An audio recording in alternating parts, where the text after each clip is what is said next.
अनु जी पंजाब से। गुरुदेव आपके चरणों में कोटि कोटि प्रणाम।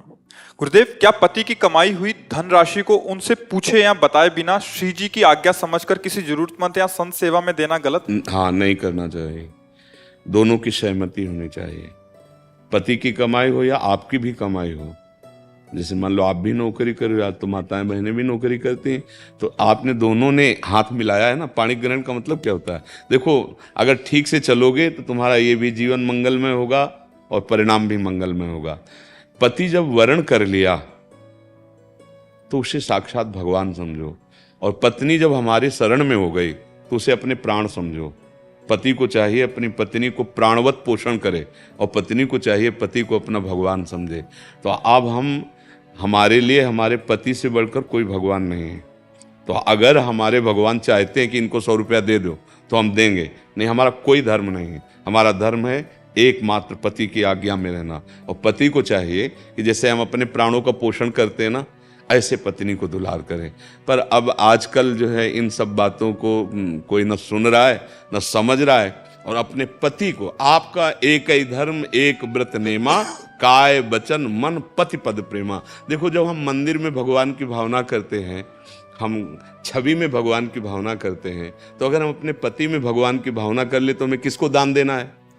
पति की आज्ञा हो तो कर रहे हैं, नहीं तो हमारे पति हमारे लिए भगवान है। उनको खिलाओ पिलाओ, उनकी सेवा करो, उनके भाव से चलो, सच्ची मानो, सब में भगवान है। जहां आप भगवत भाव करोगे वहीं से। अब पति तो प्यासे बैठे हैं, बोले रुको शंकर जी में जल चढ़ा के आ रहे। अब भला शंकर जी जल पिएंगे? नहीं, तुम्हारे इस समय परम शिव पति आ गए हैं, अब इनको पवाओ। पवाने के बाद समय मिले तो वहां भी चली जाओ अगर आज्ञा हो, और ना हो तो सच्ची मानो जाने की नहीं जरूरत है। पति साक्षात भगवान है, ऐसी भावना से। तो ऐसा, क्योंकि जैसे अगर आपने दिया और उनका कुछ विचार कहीं और लगाने का था और उनको पता चला, असंतुष्ट हुए, फिर आपसे वो कड़वा बोले, फिर आपस में मन मुटाव हुआ, तो उस क्रिया का फल सही नहीं हुआ ना। इसका मतलब वो क्रिया सही नहीं हुई। क्रिया का फल जो आनंद वर्धन करने वाला हो वो उसी को सही माना जाता है। तो इसलिए हमारी बात तो यही है कि दोनों एक दूसरे की सहमति से ही धर्म कार्य या और कोई भी कार्य, दोनों एक दूसरे की सहमति से करें। ज्योति कृष्णा जी हरिद्वार से। राधे राधे बाबा। महाराज जी प्रणाम। बाबा जी, पिछली बार मेरा ये प्रश्न था कि कॉलेज में गलत माहौल होते हुए भी और बच्चों से बात करते करते मैं नाम जप कैसे कर सकता हूँ। आप मुझसे बहुत प्रसन्न हुए थे, इससे मेरी श्री जी का भजन और उनके प्राप्त करने की इच्छा और दृढ़ हुई। बाबा जी, मैं कॉलेज में संगीत भी सीखता हूँ। बाबा जी, इसमें चकाचौंध और सभी की तारीफें बहुत मिलती हैं। मैं इन सब चीज़ों में ना फंसूं और संगीत में श्री जी से को कैसे जोड़ूं? संगीत पहली बात तो है कि सावधानी रखनी कि जो संगीत सेवा है इसका प्रभाव होता है हृदय को द्रवित करना, हृदय को द्रवित करना। इसमें बहुत सावधानी से शब्द सुनना। काम को बहुत बड़ा अवसर मिलता है, प्रेम में भी ये सहयोगी है और काम में भी ये बहुत ही प्रेरणा प्रदान करने वाला है। प्रेम में भी जैसे मीरा जी, बड़े बड़े महापुरुष, नारद जी, वीणा, करताल, मृदंग, ढप, बहुत से संगीत ऐसे जो प्रेमी महाभागवतों ने भगवान को रिझाया। ये आनंद वर्धन करने वाला होता है संगीत। लेकिन जब हमारी स्थिति विषयों की तरफ होती है तो ये विषय आनंद का वर्धन करता है। इससे विषय भोग की प्रवृत्ति बढ़ती है, विषय भोग का आकर्षण होता है, और वो विषय आप लौकिक उन्नति को प्रधान मानने लगेंगे, और विषय सेवन में आपको अहंकार के कारण प्रियता बढ़ती चली जाएगी, और आपका संगीत जिस लिए था वो उद्देश्य नष्ट हो जाएगा। 4 लोग वाहवाही करके, प्रशंसा करके आपके अहंकार को पुष्ट कर सकते हैं, तो उससे आपको क्या मिलेगा? हृदय असंतुष्ट है और बाहर से लोग वाहवाही कर रहे हैं, तो फायदा क्या हुआ? हृदय में हमारे जलन पैदा हो रही, पेट बहुत भूखा, बाहर से लोग कह रहे बहुत बड़ा आदमी 56 भोग पा के आ रहा है, उससे हमें क्या होगा? तो संगीत बहुत दिव्य वस्तु है, और संगीत गिराने में भी बहुत सहयोगी है। इसको अन्यथा न लिया जाए, बहुत सावधानी से समझा जाए। यदि रजोगुण के द्वारा लौकिक ख्याति की प्राप्ति और लौकिकता का ही लक्ष्य रहेगा तो आकर्षण होता है संगीत से, वो आदमी भ्रष्ट होता चला जाएगा, वो पतित हो सकता है, वो व्यभिचारी हो सकता है, वो अपने मार्ग से बहुत बड़ी गलती करके गिर सकता है।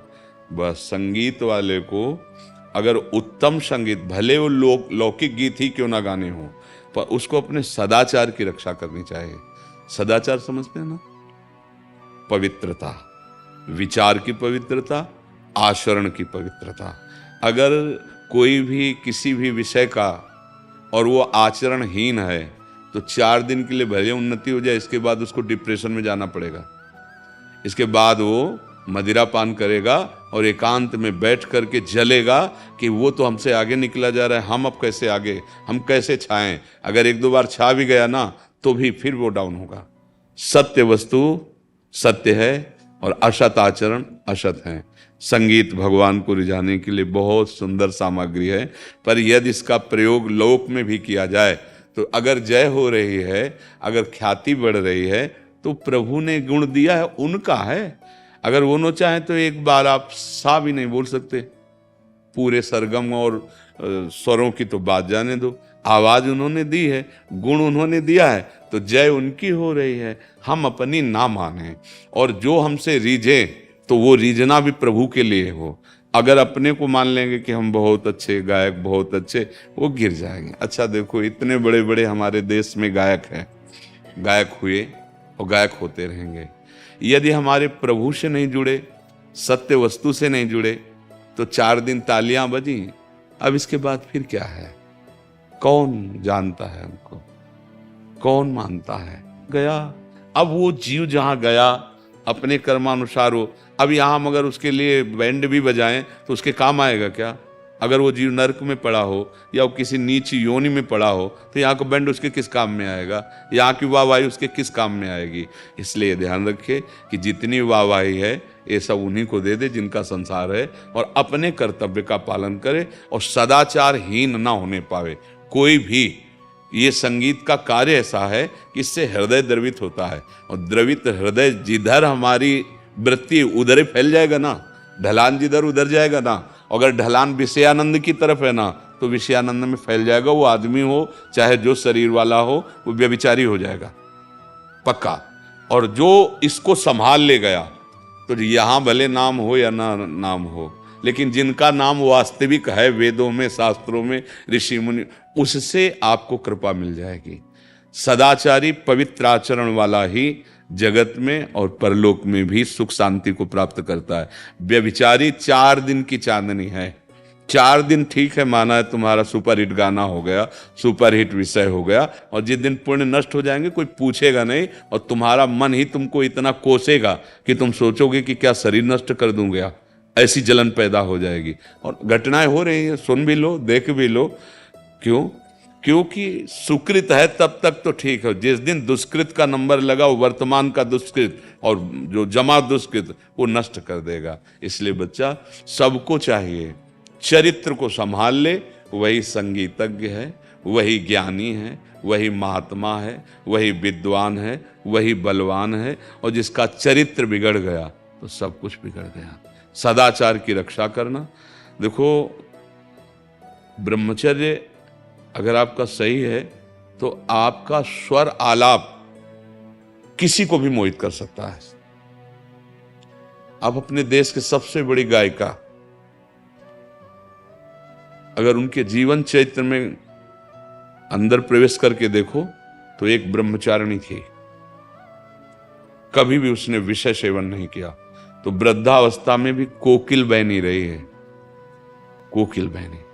कभी वो बहुत संत थी, भले लौकिक गीत गाई थी, पर हमारी भावना उनके प्रति संत भावना है, क्योंकि वो जितेंद्री थी, विषय सेवन नहीं। तो वृद्धावस्था में भी जब वो, कोई भी ऐसा विश्व में नहीं है कि उनकी आवाज से एक बार प्रभावित ना हो जाए। ये सदाचार का प्रभाव है, ये संयम का प्रभाव है। तो अगर गाना ही है तो भगवान को प्रधान रखना कि सबके हृदयों में आप ही बैठे हो नाथ। और चरित्र पवित्र रखना। जो चरित्रहीन होता है वो कितना भी यश प्राप्त कर ले, बाद में उसको तुम देख लेना, जाते जाते तो आप देख ही लेना, क्योंकि अब जाएगा तो उसकी बिगड़ी जो की है ना वो उसको भोगने को मिलेगी ना, तो जाते जाते तो उसकी हालत खराब हो ही जाएगी। अभी 4 दिन की चांदनी भले हो। बेविचारी, अपवित्र आचरण करने वाला, अपवित्र नशे करने वाला न यहाँ सुखी रहता है न वहाँ सुखी रहता है। हाँ, ये है कि 2-4 गाने हिट हो गए, सुपर हिट हो गए तो तालियां बजी, वाहवाही, तो पार्टी बनी, तो अहंकार को पचा नहीं पाता है।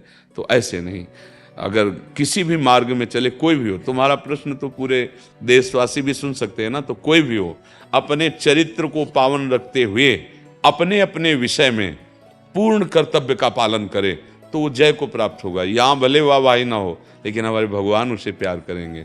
और जिस पर भगवान की कृपा होती है ना, हाँ, उसको कुछ दुर्लभ नहीं रहता।